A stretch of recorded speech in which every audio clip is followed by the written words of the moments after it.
This card is made using Floral Wishes, which has been designed by Lisa Pierce. What I'm using here is a 12.5 centimetre base card.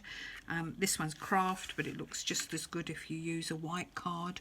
The black panel is 10.5 centimetres and the watercolour panel is 10 centimetres. I'm working on watercolour card because I'm using clean colour pens, and the blending is much better if you use watercolour card, particularly when you're first starting with them.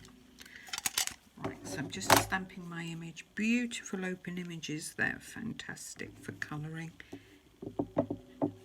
And pressing fairly firmly here because it's a nice strong outline. Okay, so stamp again using the VersaFine because it's waterproof when it's dry. Just manoeuvre around to where I want the second image, and there we go, that will do me.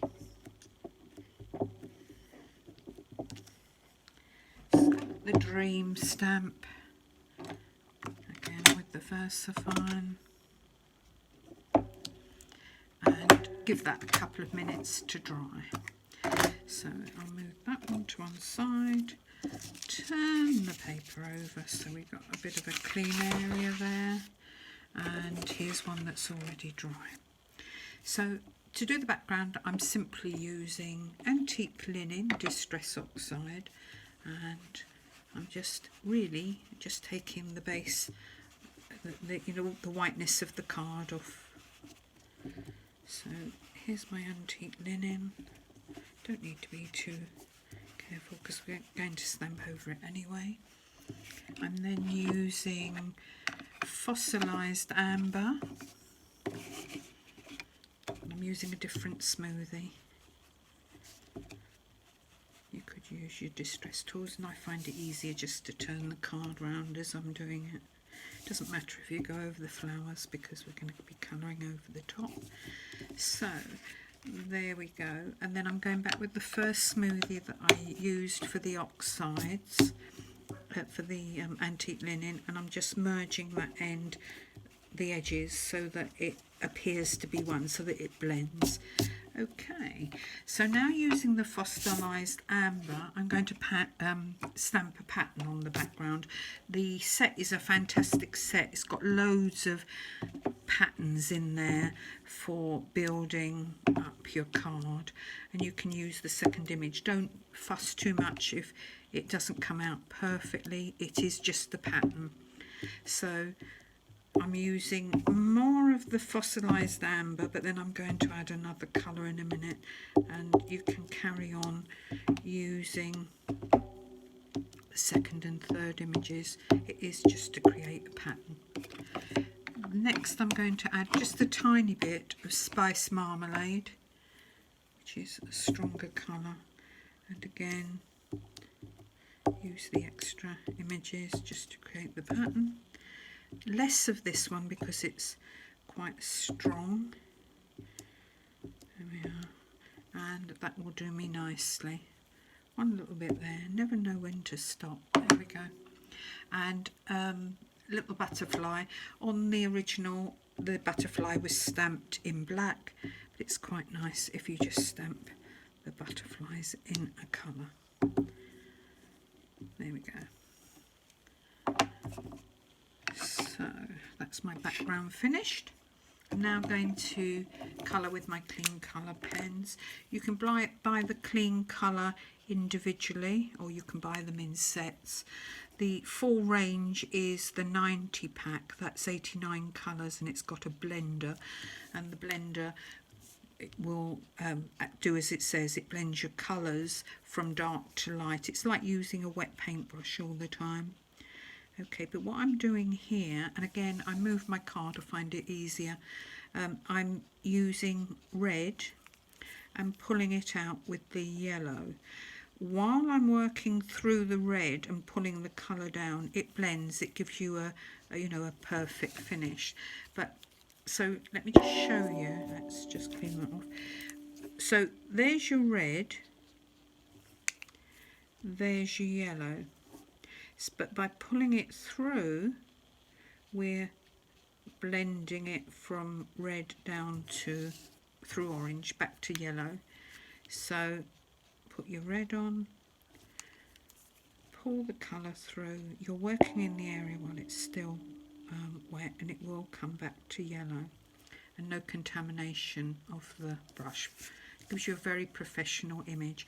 The other thing you can do, but don't do it over your card because you can flick colour, is take the dark onto the light, and then you're immediately working with an orange.